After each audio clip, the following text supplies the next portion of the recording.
सबको लगता है कि म्यांमार जैसा देश जहां मिलिट्री जुंटा का राज है, वो सिर्फ अपने सबसे बड़े बैकर चाइना के इशारों पर नाचता है। पर असली ट्विस्ट ये है कि म्यांमार के नए प्रेसिडेंट मिन आंग हलाइन ने अपनी पहली फॉरेन ट्रिप के लिए सुपर पावर चाइना को बाईपास करके इंडिया को चुना है, जिसने बीजिंग के डिप्लोमेटिक सर्कल्स में भूचाल ला दिया है। पहले इस हिस्टोरिक विजिट की ग्राउंड रियलिटी देखिए। हाल ही में प्रेसिडेंट मिन आंग जी हलाइन एक अहम दौरे पर नई दिल्ली पहुंचे और पीएम मोदी से मुलाकात की। 2021 के कूप के बाद से म्यांमार लगभग दुनिया से आइसोलेट हो चुका था और उसकी इकोनॉमी पूरी तरह चाइना पर डिपेंडेंट थी। लेकिन अब अपने सबसे पहले दौरे के लिए इंडिया को चुनकर उन्होंने ये साफ सिग्नल दे दिया है कि वो चाइना का प्रॉक्सी बनकर नहीं रहना चाहते।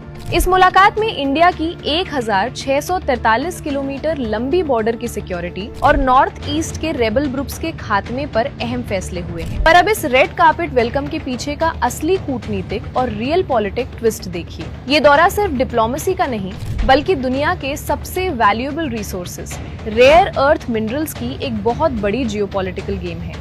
म्यांमार के पास डिस्प्रोसियम और टेरबियम जैसे हेवी रेयर अर्थ्स के मैसिव डिपॉजिट्स हैं, जो ईवीज, फाइटर जेट्स और एडवांस डिफेंस सिस्टम्स बनाने के लिए बेहद क्रूशियल हैं। अब तक इन मिनरल्स पर सिर्फ और सिर्फ चाइना की एब्सोल्यूट मोनोपोली थी, लेकिन इंडिया ने अब सीधा म्यांमार के साथ इन क्रिटिकल मिनरल्स पर पार्टनरशिप आगे बढ़ाकर चाइना की ग्लोबल सप्लाई चेन डोमिनेंस को तोड़ने का मास्टर स्ट्रोक चल दिया है। आखिरी बात यह है कि जियोपॉलिटिक्स में मॉरल पॉलिसिंग नहीं, बल्कि सिर्फ नेशनल इंटरेस्ट चलता है। इंडिया ने अपनी इस प्रैग्मेटिक डिप्लोमेसी से न सिर्फ अपने टेक और डिफेंस सेक्टर्स के लिए फ्यूचर रिसोर्सेज सिक्योर करने की नींव रखी है, बल्कि सीधा चाइना के बैकयार्ड में घुसकर उसकी दादागिरी को एक जबरदस्त झटका दिया है। क्या हो रहा है ये तो सब बताते हैं, पर क्यों हो रहा है ये लेयर्ड बताता है। पसंद आए तो सब्सक्राइब